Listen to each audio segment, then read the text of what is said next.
आंध्र प्रदेश प्रसिद्ध धर्मपीठ तिरुमाला तिरुपति देवस्थानम रे श्रद्धालु मानक दिया लड्डू को नहीं बद बढ़ी चली जो लड्डू बंटा जाउछि से सबु पशु चर्बी प्रस्तुत घीरे करा जाउछि बोली मुख्यमंत्री एन चंद्रबाबू नायडू कहिबा परे एने श्रद्धालुंक भितरे चर्चा जोर हेबा संगकु राजनैतिक आरोप प्रत्यारोप बढ़ी। तेबे आसंतु जानिबा ए विवाद। मे मासरे अनुष्ठित विधानसभा निर्वाचन पर आंध्र प्रदेश रे तेलुगु देशम पार्टी सरकार गठन कला आउ एन चंद्रबाबू नायडू मुख्यमंत्री हेले। नुआ सरकार आसिबा परे तिरुमाला तिरुपति देवस्थानम परिचालना समिति रे अदल बदल करागला। आंध्र प्रदेश उच्च शिक्षा विभाग प्रमुख सचिव जे श्यामला राव को तिरुमाला तिरुपति देवस्थानम निर्वाही अधिकारी भावे नियुक्त दियागला। श्यामला राव निर्वाही अधिकारी भावे दायित्व ग्रहण करिबा परे मंदिर परिचालना व्यवस्थार समीक्षा करथिले आउ जानिबाको पाइथिले जे मंदिर रे श्रद्धालु को बंटा जाउथिबा लड्डू रे निम्नमानर घी व्यवहार हेउछि। लड्डू पई आसुथिबा घी लिटर प्रति दाम 320 टंका रहितिला आउ याहाकु नै से संदेह करथिले। एत्ते कम टंकारे शुद्ध देसी घी केबे मिलिबो नाही बोली अनुभव करथिले आउ घीर मान परीक्षा पई गुजरात आनंद रे थिबा एनडीडीबी काफो को पठाइथिले। रिपोर्ट आसिबा परे जणा पड़िथिला कि मंदिर को घी जोगाउथिबा 10टी संस्था मध्यरु गोटिए संस्थार निम्नमानर घी थिला। जणा पड़िथिला जे घीरे भेजिटेबल फैट बा परिबारु मिलुथिबा चर्बी आउ पशुंक चर्बीर परिमाण रहुछि। खाद्य मानक संस्था एफएसएसएआई रो निर्धारित स्टैंडर्ड अनुसार परीक्षा होइतिबा घीरे चर्बीर एस वैल्यू खूब कम रहुतिला। एस वैल्यू प्राय 20 रु 40 भितर रहुतिला। अन्य पक्षरे शुद्ध क्षीर प्रस्तुत होतिबा शुद्ध घीरे एस वैल्यू 95.68 रु 104.32 भितर रहिताय। हेले लड्डू पई व्यवहार होतिबा घीरे एस वैल्यू खूब कम रहुतिबारु ताल तेल माछ तेल गोमांसरु बाहरुतिबा चर्बी घुसुरी चर्बी मिश्रण हेउथिला बोली रिपोर्ट रे दर्शा जाइछि। The report says two things. One is that it is adulterated with vegetable fats, and another is it is adulterated with animal fats. Animal fats adulteration depending on these values, S values. So it is lard, which is a pig fat, then palm oil and beef tallow, then fish oil included, rapeseed, linseed and all these things. It's like a concoction of all these, and the results are abnormally bad, abnormally low.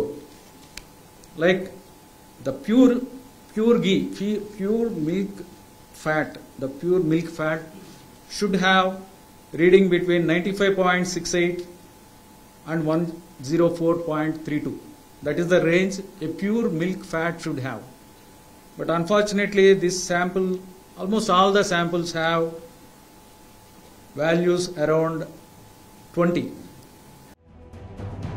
मुख्यमंत्री चंद्रबाबू नायडू उठाइथिबा अभियोग को खंडन करिसंती आंध्र प्रदेश पूर्वतन मुख्यमंत्री जगन मोहन रेड्डी। जगन कहिसंती राजनीति पई लोकंक आस्था को व्यवहार करुछंती चंद्रबाबू। तिरुपति तिरुमाला देवस्थानम घीरू सैंपल संग्रह करबा परे ही याको सर्टिफिकेट दिया जाइथाय। टेंडर प्रक्रिया प्रति 6 मास रे हुए एवं क्वालिफिकेशन क्राइटेरिया दीर्घ वर्ष हेला बदला जाइनी। आम समय आमे 18 थर ए प्रोडक्ट को प्रत्याख्यान करिछु। हेले चंद्रबाबू निर्वाचन बेले जेउ सब प्रतिश्रुति देइथिले से सब पूर्ण करिबारे विफल होइथिबारु लोकंक ध्यान हटाइबा लागि एभली नाटक करूछंती बोली Jagan कहिसंती। He knows very well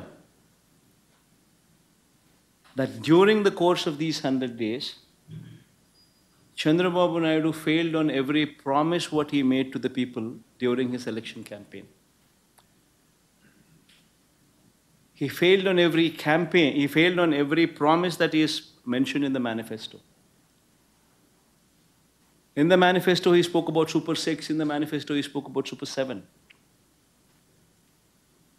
And after 100 days, he stands in a situation where people are cursing him for not delivering on those promises. And to divert people's attention from this act of his, he had stooped down to the extent of tarnishing the image and reputation of our temple.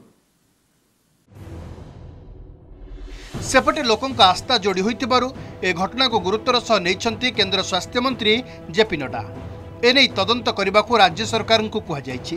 सेपरि खाद्य सुरक्षा नहीं कौनसी प्रकार सालिश करा जिवो नहीं, तेबे तदंत रिपोर्ट मिलिले कार्यानुष्ठान नियाजिबो बोली से कहिसंती।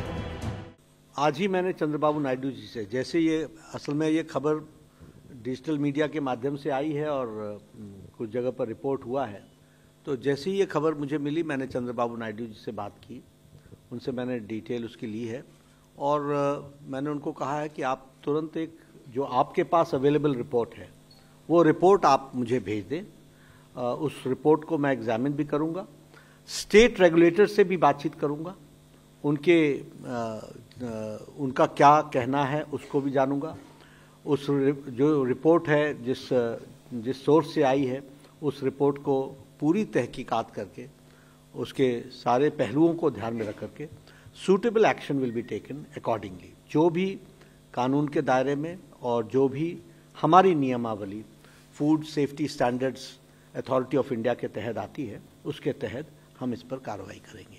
लेकिन अभी हमने रिपोर्ट मंगवाई है। I will examine it, my FSSI is going to examine, they are going to give report and then we will. एपटे घटना को नहीं टीडीपी को जोरदार समालोचना करिसंती आंध्र प्रदेश कांग्रेस सभापति वाईएस शर्मिला। यह से घटनार सीबीआई तदंत दाबी करिसंती। This sample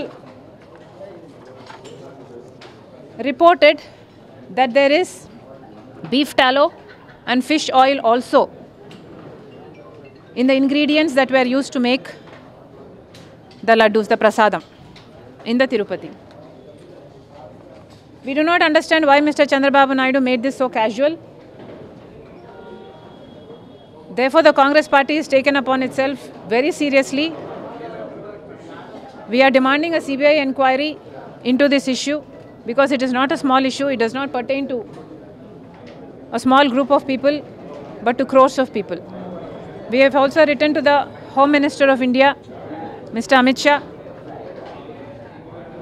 demanding for a CBI inquiry into this matter. Tirupati मंदिर रे प्रत्येक दिन प्राय 3 लाख लड्डू तैयारी हुए। यहाकू टीटीडी पक्षरु बिक्री करा जाए।